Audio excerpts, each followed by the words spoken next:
Welcome back to another episode of the Rear Wing Report. Today we are going to be talking, does F1 have a penalty problem? We're going to preview the 2026 conundrum for race fans. And finally, we are going to preview the 2025 Canadian Grand Prix. And back to do it with me, as always, is the one, the only, McCube. How are we doing, Coach? I'm doing well. How are you? I'm good. It's been too long. I haven't seen your beautiful face in quite some time, so I'm happy Yes. to be here. I'm happy to see your face as well. It's a little bit more beautiful than mine.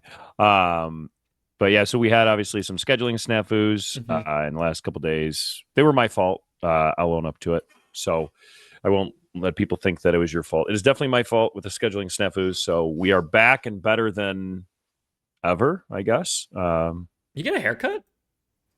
I got them all cut. Oh, gosh, man. You really are a dad, aren't you? 3 times. 3 times, daddy. So, but yes, I did get a haircut. My wife cuts my hair. Very So nice. I cut my own, so yeah, it's looking good. Yeah, you did a great job. I'm starting to get some like freckles too and stuff like that. The sun's really not nice to a bald head, so yeah, I think you should grow it out. When we hit 100 episodes, grow it out to the next 100. dude, I would look so crazy. It's only 1 year. We do 2 episodes a week most of the time, so it's 1 year of growing your hair out. Come on, do it. You know what? That's our we poll. can lock it in. All right, yeah, we can make it a camera. Should Coach McHugh grow out his hair for 1 year after we reach 100 episodes? All righty. But we got a couple things to get into. But real quick, where can people connect with us, Ryan? Connect with us on our social media.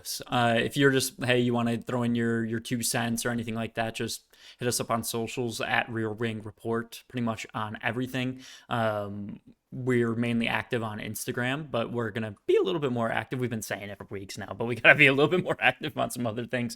I have a lot of free time now. That probably should be my role there.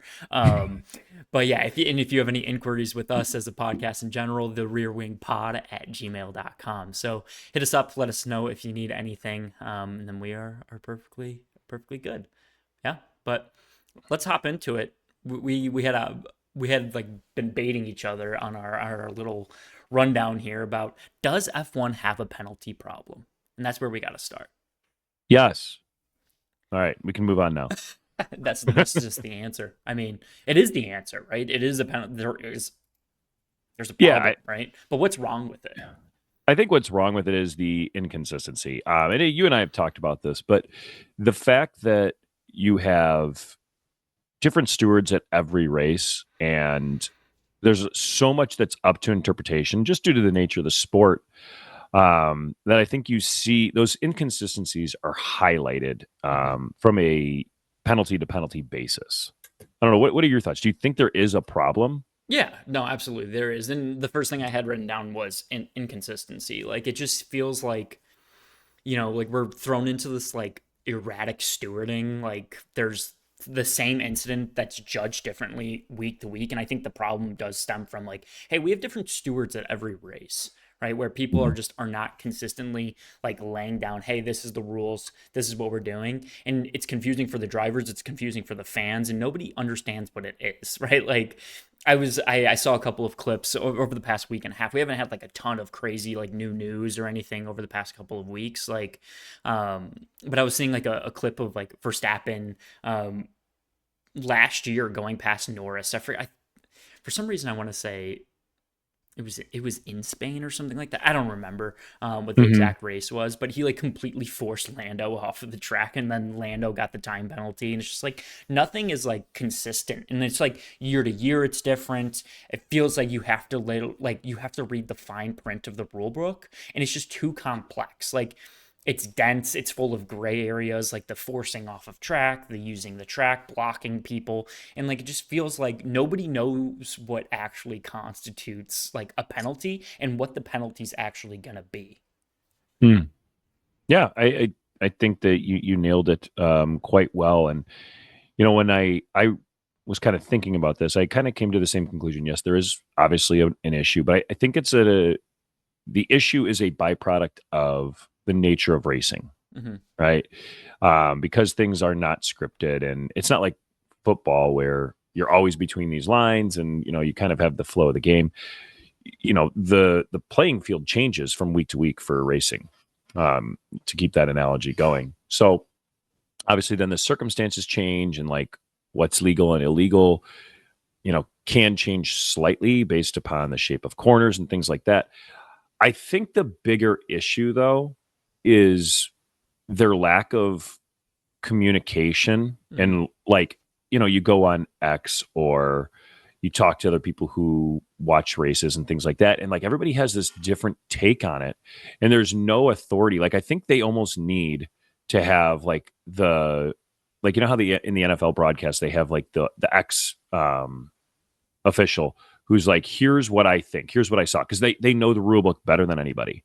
I think they need like their Mike Pereira to go in and be like, hey, here's this replay, here's what the rule book says, this is what they should rule. And I think that would help the general public, and honestly it would help shape the discourse in a little bit more of a productive manner, so that people were kind of dealing with this from a place of knowledge instead of emotion or bias towards their driver or against another driver.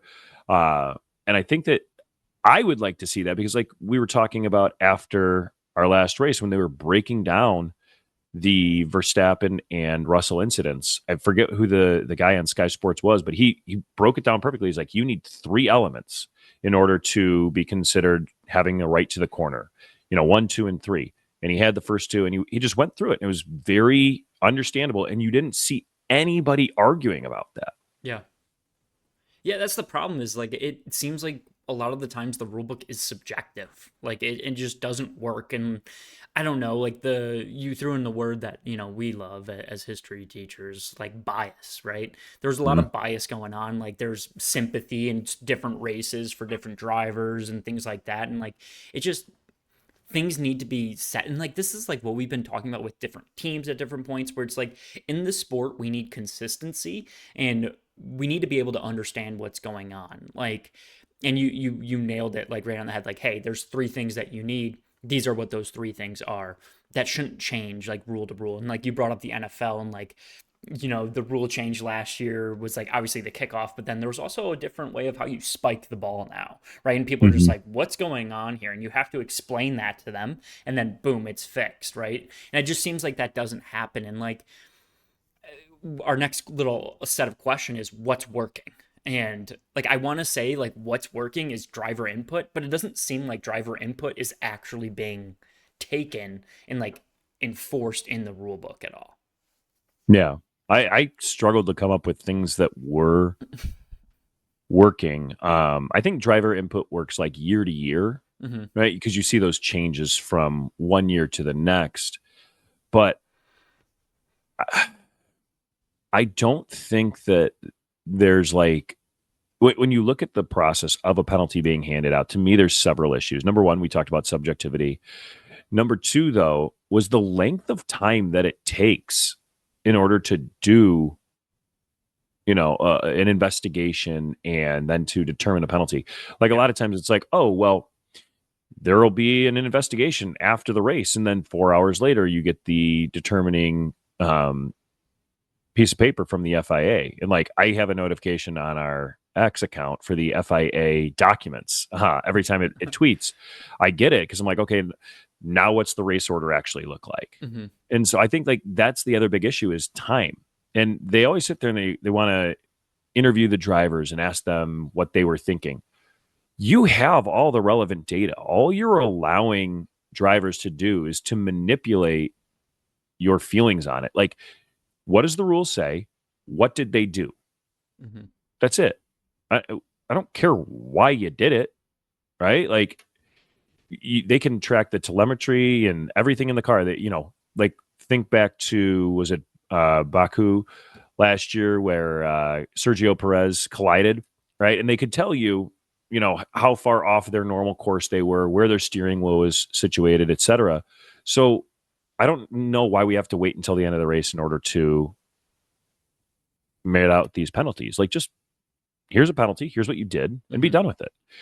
The other thing I wanted to ask you, though, is do you think that penalties should be given just like infractions should be given automatic, like punishments, right? It's like, hey, you gain the track and leave an advantage. Sometimes that's 5 seconds, sometimes it's 10 seconds. And this was what actually caused me to put this down on the rundown the first time. Was you see Max Verstappen causes a penalty, right? He Or you would causes call it terrorism. yeah, it was terrorism. He commits terrorism against my guy George Russell. And that's looked at in a certain way. He gets a 5-second penalty for that, right? He intentionally or seemingly intentionally runs into another driver and causes a collision. They give him a 5-second penalty and 3 penalty points, which, by the way, is the most penalty points they can hand out, I believe, without a appeal. So, and then you have George Russell, who cuts the curb in Monaco, or cuts the chicane, and not only doesn't get a 5-second penalty, doesn't get a 10-second penalty, he gets a drive-through penalty. Like, to me, like, I get it where they're like, hey, this is going to be viewed a little bit harsher because it's Monaco, but like, a rule is a rule. That's like officiating the NBA finals differently in the last 2 minutes. I don't know. What are your thoughts on it? Yeah, I mean, hey, if you're SGA, you benefit from the different officiating. But I'm just kidding. I hate floppers in basketball, by the way. But yeah, no, Big I fan think of flappers, though, huh? like You don't know what flappers are? like the 1920s. dancing. Yeah, okay. I was like, is that what you mean by that? Okay. 100%. Yeah, no, I think that there needs to be like consistency of it. Like, hey, your first infraction, this is a 5-second time penalty. The second time you do this, this is a 10-second time penalty. And like, make it very clear. Like, it shouldn't be escalated depending on like the different track, the circumstances, or anything like that. Unless you're like, it's like Max Verstappen. You're trying to intentionally ruin somebody's race, right? That's where things differ a little bit. But, like the track limit penalty is like a good example of this to me. Like, when you go over the track limit 6 times, okay, here's your 5 seconds. Okay. You do it 3 more times. Okay. You've already been given your warning about this. You've already served your penalty for it. Now here's a 10, right? Like, and you just have to be like consistent with those things and like rule them out that way. Like, like it was a good example that you brought up with like George Russell. Like, George does it. And like, I think what really got him, like that drive-through penalty was his radio transmission after it going, well, I'm not going to let him pass. Like, screw it. I don't care. Right. Like, I feel like that was taken into account when they ruled out the penalty going, oh, he does not care. Like, but that's the problem. Neither did Max Verstappen. Exactly. And we meted it out completely different. Like, it just doesn't make any sense. Yeah. Oh my goodness. Yeah, it's so subjective. Like, you just can't do it that way. Like, yeah, there needs to be more like rule simplification and like these things need to be like ruled out, but like escalating penalties for like repeat offenders are going to incentivize like that consistency that we need, Yeah. So I don't know. That's just the way that I view it. No, I agree. I think that the other thing that would help, and I think we're both on the same page with this as well, is just make them some full-time stewards. Mm-hmm. It's like and a then jury. Yeah, like it truly is essentially like random people, and it just doesn't make much sense to me from race to race. So why not just have the same people, or even make it like a first half of the season, second half of the season type thing? Like, if it's too much of a burden to get 2 or 3 people into a room for the entirety of the year. So, pretty interesting stuff there. So coming up, once we take our first break here, when we come back, we're going to be talking about the conflict between the 2026 F1 calendar and the Indy 500.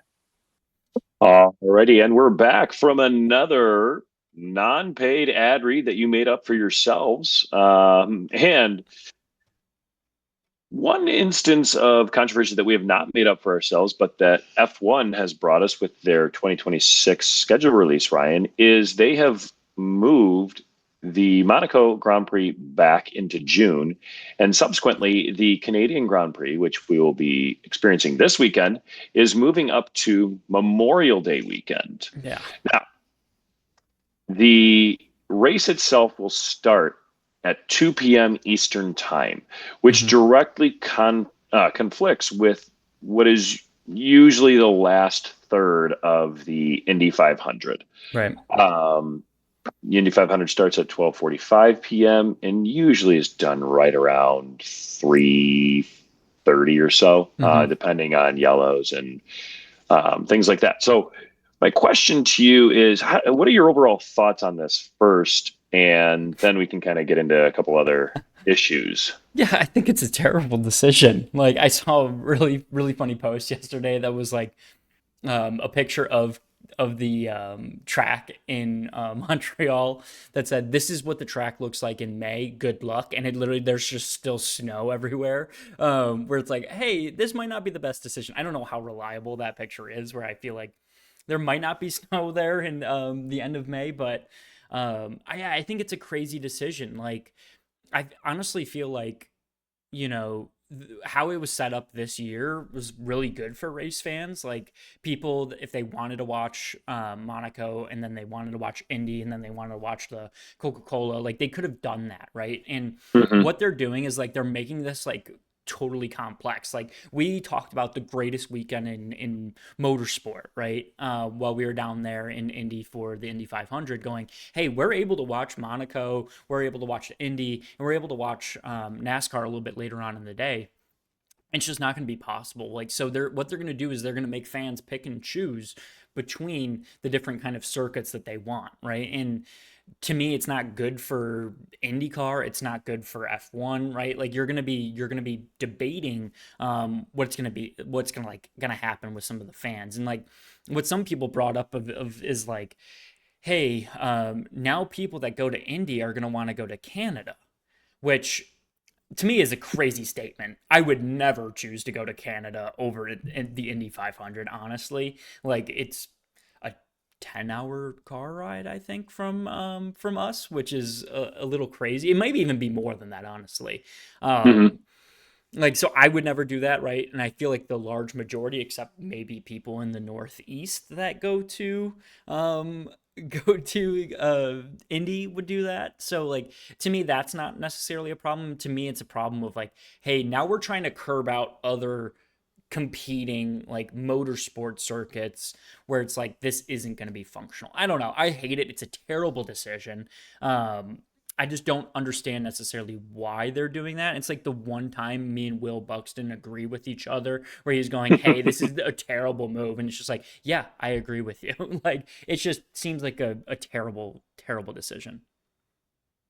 Yeah, 100%. And I think it's like people are really worried about it in terms of like what it means for IndyCar in the Indy 500 itself. By the way, from my location, not to dox me, but it is 14 and a half hours from my house to the circuit itself. So yeah, it's a long drive, but I don't have a passport anyway, so I'm not going regardless. that does not surprise me. I think it's actually going to be much more detrimental to F1, right? Really? Like, oh yeah, for you and I, it's probably one of the easier races to get to, just considering time and location, right? It's during usually it's during our summer break, and it's not that far away. And so I'm surprised by this in the sense that if you're an Indy fan, like especially the Indy 500, like that's a spectacle, right? The Canadian Grand Prix is not really a spectacle. Like it's not Monaco. There's been years where I've talked to other friends and been like, man, I really want to go to like the races I really want to go to. I want to go to the Daytona 500. I want to go to the Indy 500. I want to go to Monaco, and I want to go to Le Mans. Like those are the ones. I'd never have come across anybody who goes, you know what I really want to do? I want to go to the Canadian Grand Prix. Like I'd go. Yeah. Right. But it's not like the one that I'm going to set my sights on and be like, this is the one that I have to go to. And so I think that they're going to lose out on those casual fans. And like you said, it was like a great day, like, you know, motorsport Christmas. And this idea of we're going to spend all day watching racing. And you've robbed people of that opportunity. I'm not sure why they moved Monaco into June. And I spent the last 3 days, you know, kind of like reading over things, and before the schedule came out, there was guesses and hints about this was going to happen. So I was trying to figure out why this would happen. And the Canadian government was like, well, hey, like, make it as far back into May as you can due to the weather. Okay, fine. But like, you don't have to go, right up against the Indy 500. Like, to me, there's two simple solutions to this. Number one, they could move the race back to the next weekend, because I believe next year it's on the 24th. And so they would have that Memorial Day is on the 24th. And so they would have an extra day or two on the back end to play with. So like, I don't get that. And then, they would have it would be on the 31st if they just went back a week. Mm-hmm. They're also having the Miami Grand Prix, and not to get too far into like the schedule breakdown and all the issues that I have with it, because we'll do that at a later time, but they're going to have the Miami Grand Prix on the 17th. I'm sorry, the 10th, I believe it is. There's a week in between, right? Like, move the Canadian Grand Prix up a week. Is it that big of a difference in the weather? 1 week? Probably not, right? Move it back a week, do that. Or the other thing is, I'd say, hey, you know what? For whatever reason, Monaco wasn't working. Let's go talk to IndyCar. Can you guys move your start time up by like 15 to 20 minutes? We're going to move ours back by an hour and a half to 2 hours. And because there's still plenty of light. And then let's talk to the Coca-Cola 600. They can move theirs back by like half an hour, right? And if you do that, I think there's a lot of good things that come out of that. Like, hey, people don't have to get up super early to watch Monaco, so you're going to get more of those casual fans. I understand why IndyCar wouldn't do it. Like, they're changing everything then to help F1 and to lead into F1. Like, that doesn't make sense. But you might get the exposure and help out both you and NASCAR, because then you have more of a buffer for people to try and do the double. But to me, the whole thing just smacks of like arrogance, I want to say, in going up against the Indy 500. Like, I don't think it will end up well for them. Nobody who we know that goes to the Indy 500 is going to be like, you know what, I got to stay home and watch the Canadian Grand Prix. I'll watch the replays, I'll watch the highlights, whatever. I'm still going to Indy. So I think they're going to lose out a lot of that casual fan, and it just doesn't make any sense to me.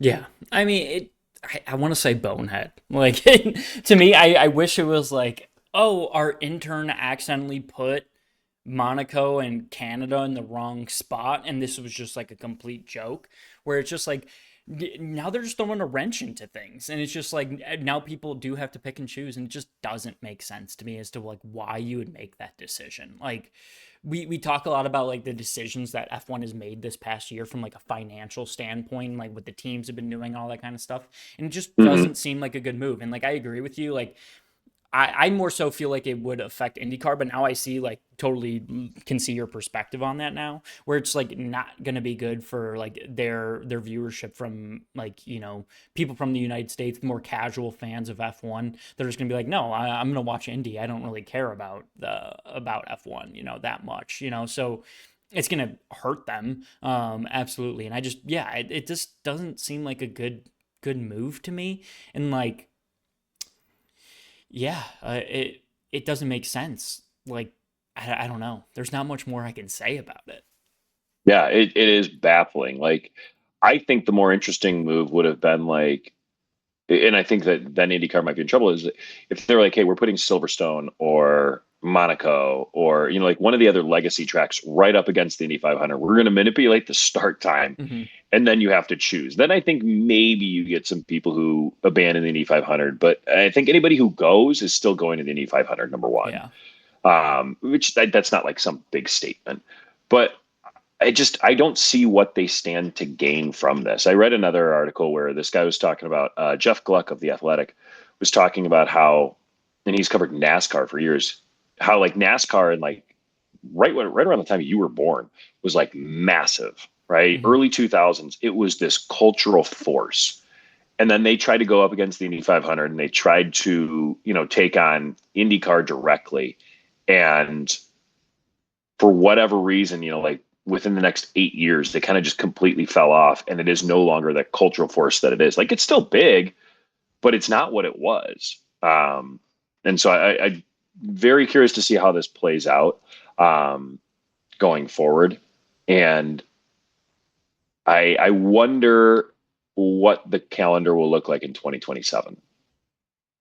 Oh, I think they'll revert. They'll go back to it. Like they'll be like, yeah, no, this was not one of our best decisions. Yeah, if anybody from the scheduling delegation for F1 is listening, or if anybody knows anybody, which we know that you are. Yeah, always listening, right? Mohammed bin Sulayem definitely listening. We'd love to talk to someone. I would love to know like what goes on, and like, it's always fun reading like the NFL articles on like, oh, here are the 17 factors that they had to take into consideration. Like Philadelphia couldn't host this weekend because Taylor Swift was in town, and this couldn't happen on this weekend because so and so was going to be here, and there was going to be a big parade for X, Y, or Z. And like it kind of like, oh, all these things you and I don't think about, where it's just like, well, make this happen. Yeah. So I'm sure there are those issues. I'd love to know what they are. Yeah, no, I'm with you. But Ryan, we put it off for far too long. Yeah, let's get into what the people actually want. Yeah. Speaking of the issues, so we have a Grand Prix this weekend. It is the Canadian Grand Prix. And, a little preview. We have McLaren is almost 200 points clear in the constructor standings, and Oscar Piastri stands 10 points clear of Lando Norris in the Drivers' Championship. Going into this weekend, who do you think needs to be the favorite? Who needs to be the favorite? I shouldn't say who needs to be. Who is in your mind the favorite? Yeah, poor wording by me. Oscar Piastri. I think it's his weekend to kind of lose. He's kind of shown like that cool calm, like being very meticulous and like with his drives, where it's just like, hey, let's see that consistency again. Let's see if you can beat Lando again and like kind of keep you ahead of him in the standings. Do I know that that's absolutely gonna happen? Maybe not. Lando has been, he put a really good weekend together like a couple weekends ago, and I think that he maybe kind of has a shift in momentum. But I think I'll see. Like if the favorite could just be McLaren, it would be McLaren. But I'm still on board with Oscar Piastri. I think he'll still be leading the championship after this weekend. But we'll see. Okay. And do you disagree with me? Do you think he's the favorite? I think that, it's funny, as I was looking through and prepping for this, I was trying to figure out like because as we talked about before, like it seems like Norris and Piastri are really evenly suited for the most part. And I was trying to figure out like, what sets them apart? Like, why are there some weekends where Norris is quicker and some weekends where Piastri's quicker?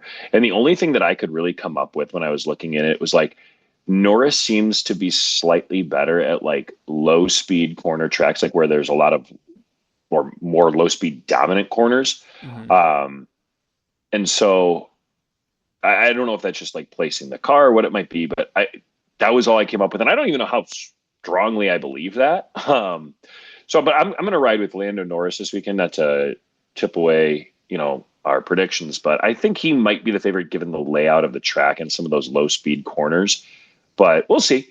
Doesn't look like we have any rain in the forecast. We do have a high of 22 degrees Celsius. I know how you like things in Celsius since we're here in America, but I do want to get into a little bit of the trivia / history of the track. Are you ready? Yeah, let's do it.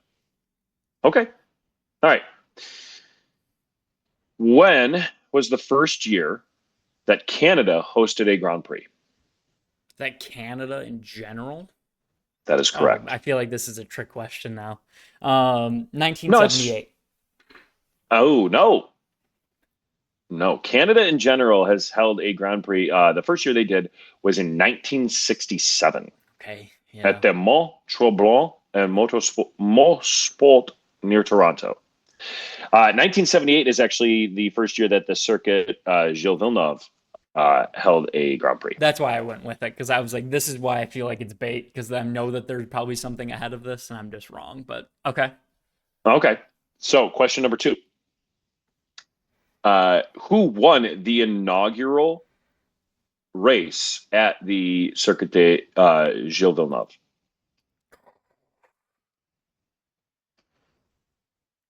First race in 1978.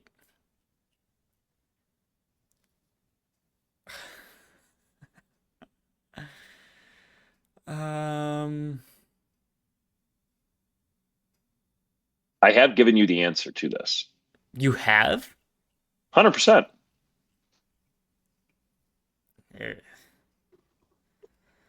That's the tricky part.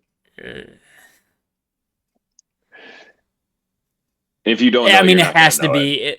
I don't know how to pronounce this. I don't know how to pronounce the name. You know, it's. I want to say Villeneuve, but I know it's not. Like how you pronounce it. It's Gilles Villeneuve. Villeneuve. Okay. Yeah, My French. that's the way accent I've heard it pronounced. Is not great. Okay, Villeneuve. Yeah. Yeah, so I'll go it with is. Villeneuve. Yeah, it is. It is named after the man who first won there. That's how I've heard people say it, whether it's on TV or other podcasts. So that's what we're going with. But yes, he was Canadian, won the inaugural race, and then died, and then the circuit later on took his name. Okay. Okay. Cool. All right. Let's see. See if you. I don't know exactly how to frame this one, but what is significant or unique about the island of Notre Dame, which sits in the middle of the St. Lawrence River, which the circuit is on? Do you have to take a bridge to get over there?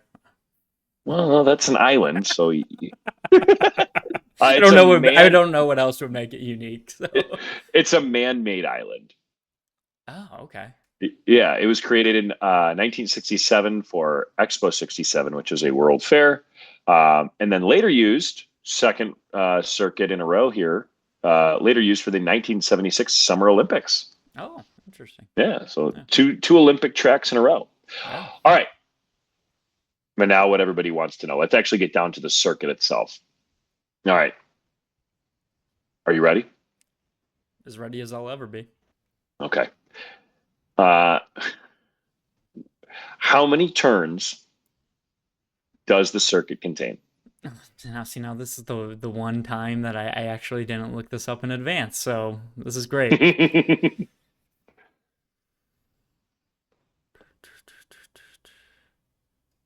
13? You are so close. It is 14. 14. 14. Okay. Very good guessing on that one. I'm very proud of you. Have you played this one in the game? Oh yeah, this is one of my favorites. I don't crash on this one a lot, so. Oh really? Yeah. Yeah, I have to buy a PS5 so that I can play the the new one. Which is a real problem. So we're gonna see. Okay, next question for you. Sorry, we're dragging on here just a little bit. The one that everybody wants to know about: who holds the one lap record? It was set in 2019. Lewis Hamilton. It is not Lewis Hamilton. It is his teammate. Well, ex-teammate, Valtteri Bottas. Really? With a one, yeah, I was surprised when I read it. I was like, holy cow. 113.078. That's fast. It is fast. How many drivers on the current grid have won at the Canadian Grand Prix?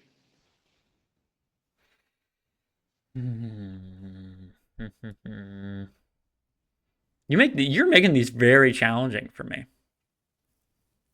Listen, there's only 20 people on the grid. It has to be 2.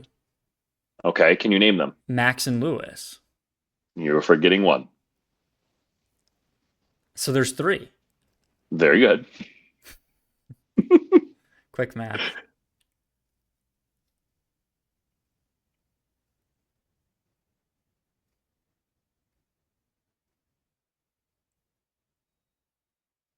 Fernando Alonso. Fernando. Okay. I was like, I'm like, who would have gone back to like 2010, like in earlier? Yeah. You know? 2006 was Alonso. Very good. Okay. Yeah, because I know Okay. it was this like mainly Lewis Hamilton's track and like Max Verstappen's track, and then like there's a couple of Vettels in there. And I was just like, yeah, I don't know who this would be. Okay, yeah, no brainer then.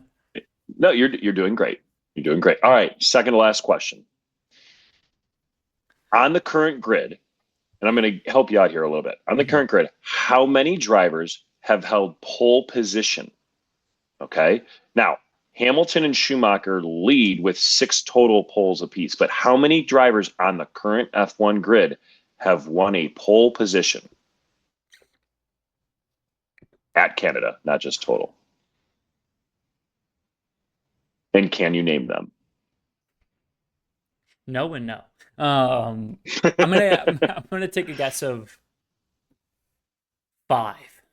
Oh, it is 4. 4. I should have stuck with my gut. That's what I was gonna go with.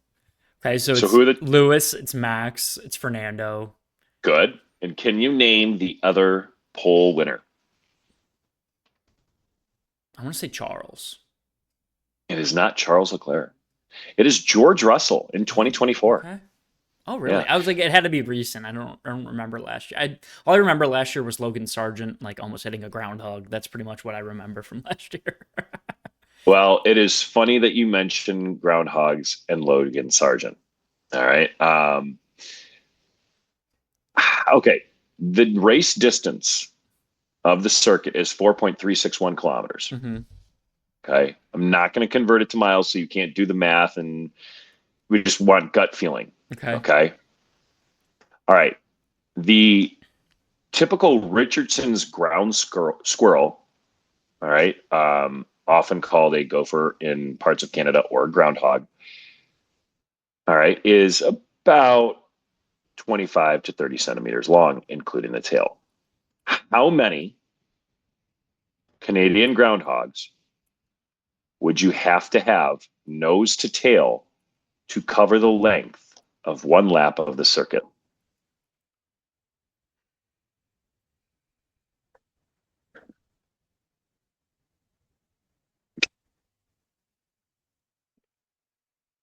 These are so impossible. Like,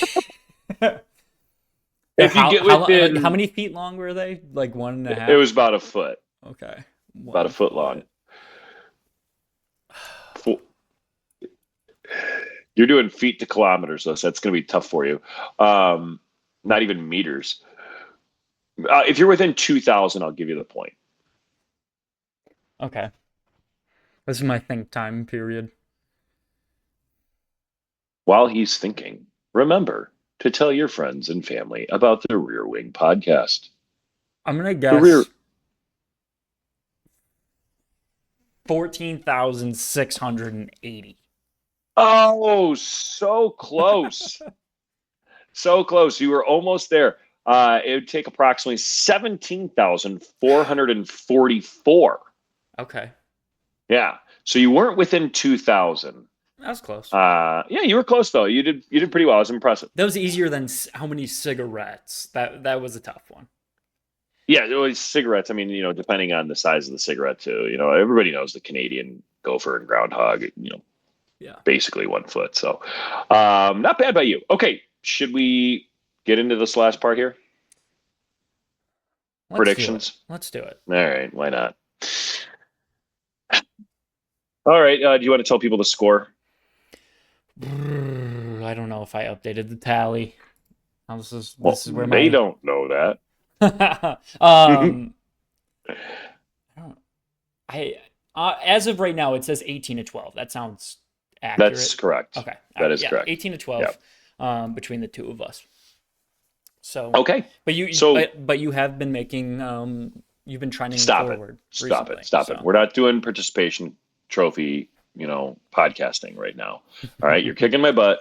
You deserve it. But let's get into it. So for our qualifying, my qualifying, I thought about this a lot, and I kind of tipped it off to you earlier. I'm going to go with Lando Norris, Oscar Piastri, and Max Verstappen. Okay. I am similar to you, but just in opposite order of the McLarens. I'm going Piastri, Norris, then Verstappen. Okay.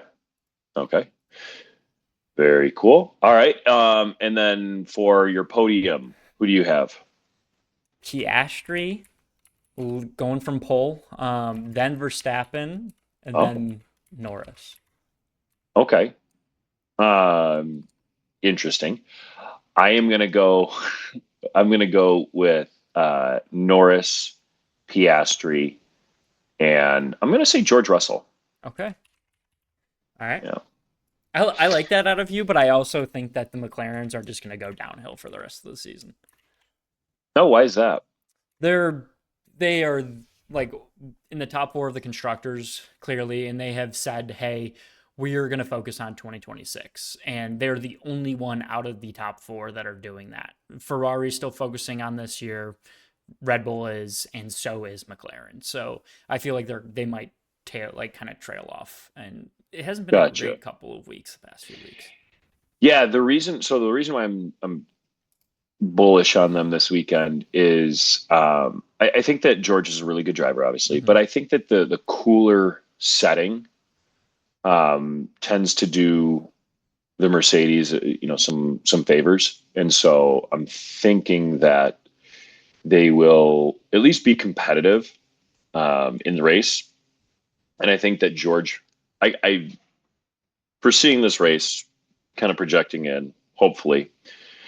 I'm looking at it and I'm saying, you know what? I bet George and Max come close at some point, and Max not wanting to get a race ban, maybe backs out just a little bit. Would be kind of my projection. But yeah, like what is your? Did you do your 1, 2, 3? I can't remember. I'm sorry. I did. losing Yeah, my mind. Piastri, Verstappen, Norris. That's right. That's right. The one you got wrong. Okay. What about your last point? Oh, please. My last point is going to be Nico Hulkenberg. Okay. You think that the Sauber is going to be I don't know. turning forward? Okay. I don't know. I almost went with it, actually, so. It's so hard to tell, but I think that, he's good enough that he could get it there, right? If he's given it an opportunity at all, whether it's through safety cars or, maybe qualified circumstances, I could see him getting 10th. Okay. All right. I'm going with Esteban Ocon. Oh, yeah. The Haas. Yeah, the Haas. The Haas hasn't been great the past, few weeks, so I'm gonna go with them. I hope it hits. I'm thinking, hey, they're gonna be back there in like those 10 to 13s.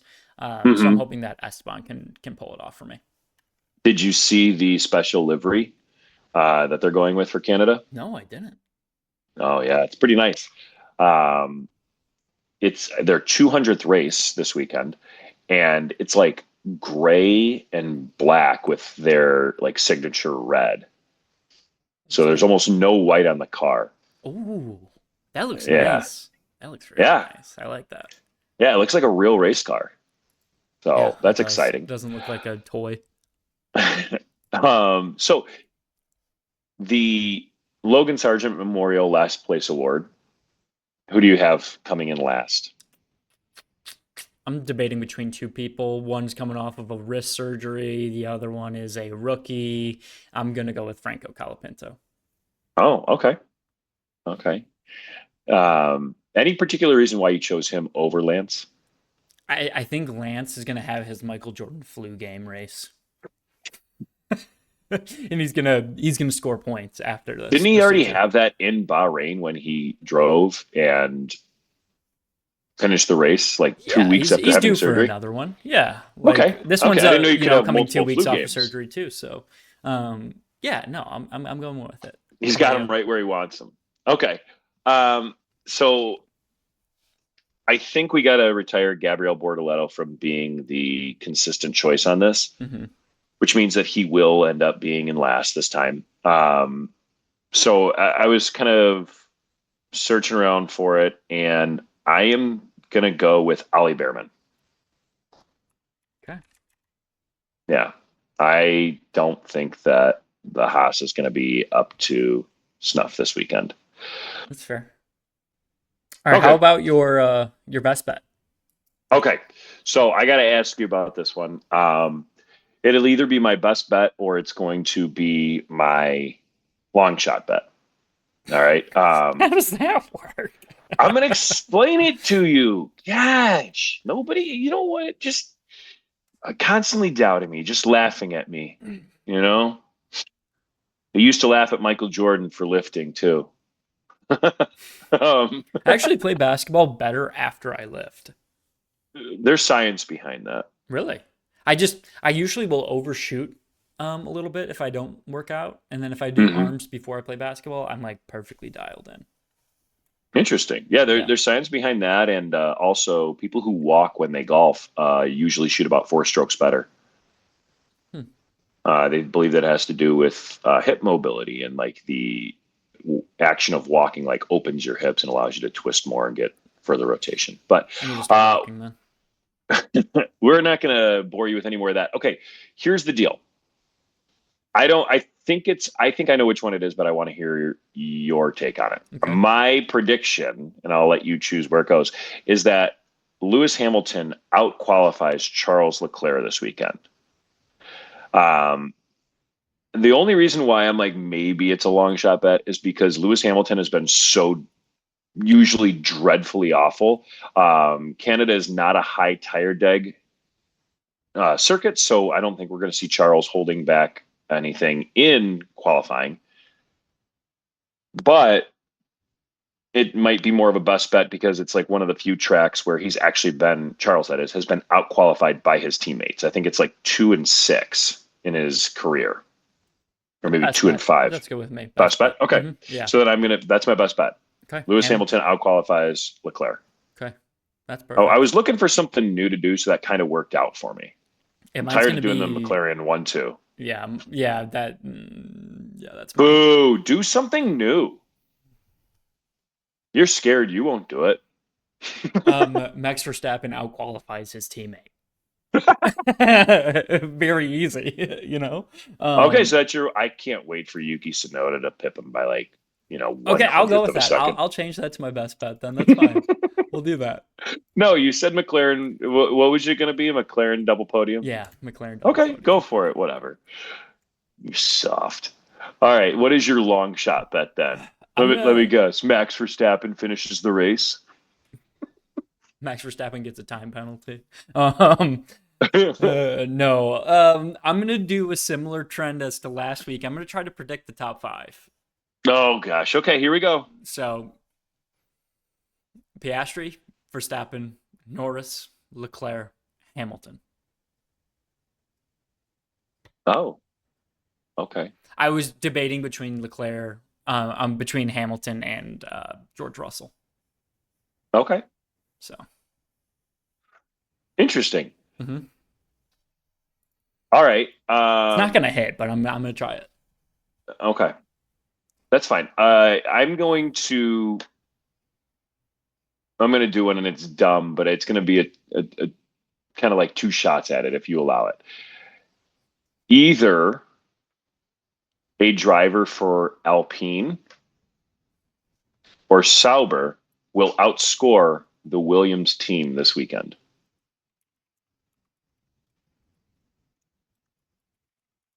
You're looking at me like that doesn't make sense. So, and either of any of the drivers for Alpine or Sauber, yes, will collectively one of them collectively will outscore the entire Williams team. Yeah, like Pierre Gasly might outscore the Williams team, or it might be Franco Colapinto, most likely not, or could be Gabriel Bortoleto. Oh, by the way, that was what it was going to be. Forget it. My long shot bet, I do want to throw this out there as like a side long shot bet. Gabriel Bortoleto will qualify in, I want to say it's going to be 10th. You want to say he makes it to Q3? No, 10th. Like he is qualified in a different position every single week.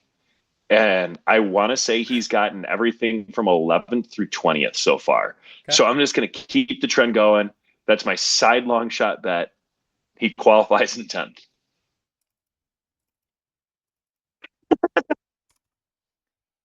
Okay, I'm cool with that. Let's see if that hits though too.